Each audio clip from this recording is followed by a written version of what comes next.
Hi guys, welcome back to my channel. Happy Halloween season, happy spooky season. So we are in the thick of spooky season and everyone is talking all about the things that are spooky and that haunt you and go bump in the night. So what better week for me to talk about the episode of Dance Moms that continues to haunt me. Yes, I thought this was a perfect tie-in for all things spooky. I think you're all going to be very excited to see one of my Halloween costumes. I can't believe that I have accepted into my heart that I was going to do this Halloween costume. But you know what? I thought it was really funny and I am here for the people. That's all I'm saying. So definitely make sure you check that out. That is on TikTok. Okay, so let's get into today's video. There are several scenes or moments in Dance Moms that have continued to haunt me over the last, 12, 14 years. I mean, for instance, one of the scenes that haunts me is the very first fight I ever had on the show, where Abby and I were in the hallway screaming at each other because Chloe's headband fell down. What did you want me to do? You're in the bar having a drink and her headpiece is falling off. Her headpiece didn't fall off, it came forward. I think that fight haunts me because I was not expecting that fight. Like, I really wasn't. I did not know that Dance Moms was a fighty show at that point because it was the first episode, and I had never fought with Abby like that. But you know, I realized that I was on a TV show and I had to show up and deliver. So I did, and every time I watch that, I still think back of like poor little Christi back in 2011 and how much her heart was racing in that moment. And I'm not gonna have you treat me like this. I'm an adult. Act like one. Get You the act like headpiece one. right. You're screaming at me in front of all these people. Yeah, fighting with Abby was not easy in any way, shape, or form. So I don't like that scene. Another scene that continues to haunt me is the how many times has my daughter beat your daughter? Yeah, how many times has my daughter beat your daughter this year? I hate that scene because there was just a lot that was going on that day, more than just me screaming that. There was a lot going on that day. Like I kept trying to get Abby and Melissa out in the hallway to talk to me. Abby, I think we need to talk. No, you're not gonna ruin this day. No, we need to talk, Abby, in the hallway now. And, you know, I was getting pushed to keep having this conversation. And unfortunately, I did it in the worst way possible, which was in front of the children. Everybody this weekend because you did it! Which to this day, it makes me sick to my stomach to think about making like Maddie cry, really and truly. Like regardless of what you think about me or things that you've seen on TV, that as a mom and as a human, like hurts my heart that that little girl was crying in that moment. So that definitely haunts me. Oh, I know another scene that haunts me because my behavior turned around and directly affected my daughter. And that was when I said the F word at the front desk 17 times. I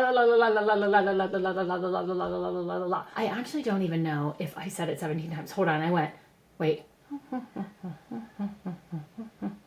I think it was 13 or 14 times. It wasn't 17. Just to clarify, I do believe it was 14, not 17. But whatever, I digress. But hands down, the overall episode from Dance Moms that continues to haunt me from this day was the very last episode I filmed in season 4 when Chloe was still part of the ALDC. By the way, anybody see my doormat back there?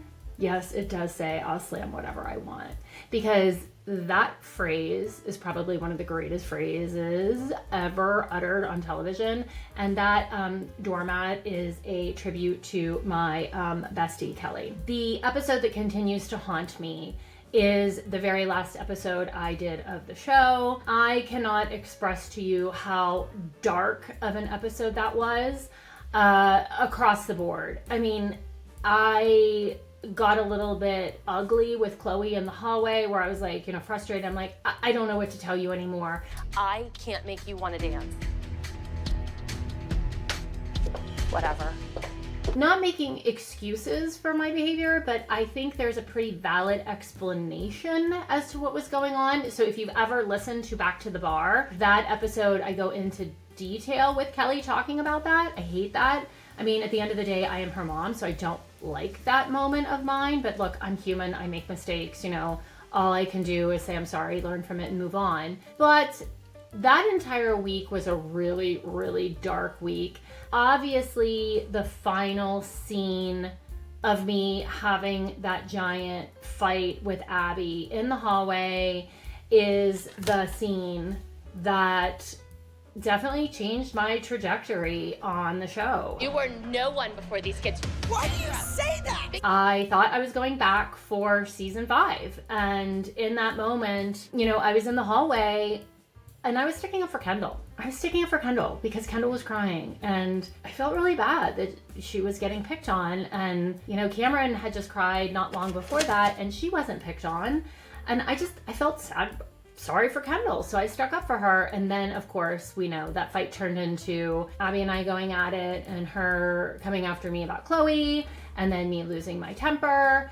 And, you know, I did a big deep dive on this episode on Back to the Bar. Kelly and I recapped it. I go really into detail about everything that was really said in the hallway. She has more class in her little finger at 13 than you have in that big fat body at 45. Chloe is finished. Your kid's washed up.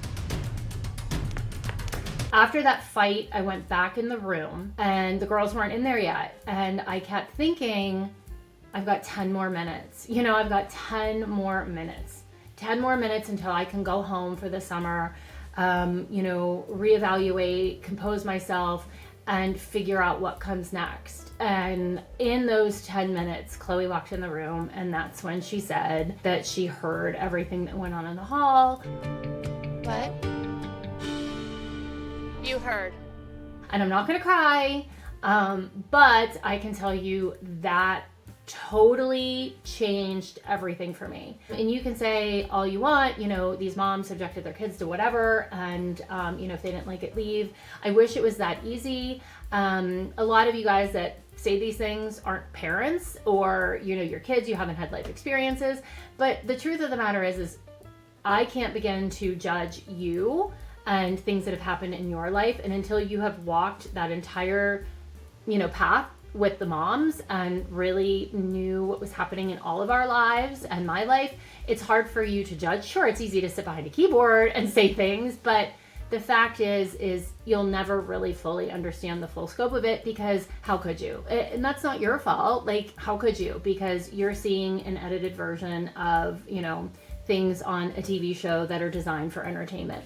So, not making, again, it's not excuses. It's trying to give you some explanation on things. But if that is something that, you know, interests you, hi Nellie. Nellie came over because she knows I'm upset. Huh, you know I'm upset. If getting into like the true underlying thoughts, feelings, and emotions about stuff like that is something you're interested in, definitely listen to Back to the Bar. Kelly and I do it every week. I can tell you though that that entire episode haunts me. And I purposely have never gone back and watched it. And unfortunately, I had to watch it for, you know, that episode of the podcast. And it was really tough. It was tough to go back. That is an episode that totally changed everything for me and Chloe. You like to think everything works out the way it's supposed to. Everything happens for a reason. You know, there's a point to things. But I have a really hard time finding what the reason for that day was. But also, you know, that episode is hard to watch across the board. It really is. And I have to say, I, for once, really thought my hair and makeup and my clothes were cute that week.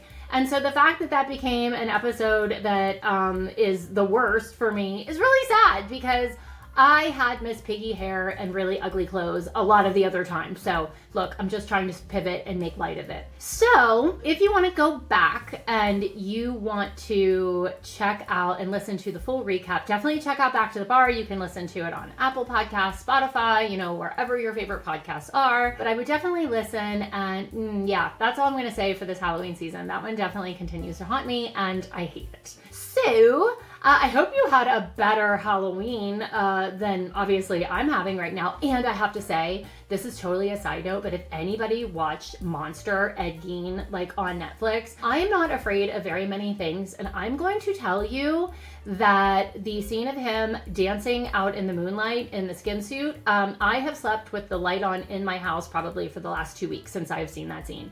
So if this episode of Dance Moms doesn't haunt me, that scene for Monster is definitely something that will haunt me for the end of time. So that is it for this week's video. I hope you enjoyed it. I know it's not as like fun and funny as most of the other videos I did, but it is something that haunts me and it is spooky season. So make sure you follow along, comment below, let me know what video video you want to see me do next, and I will see you guys back here next week.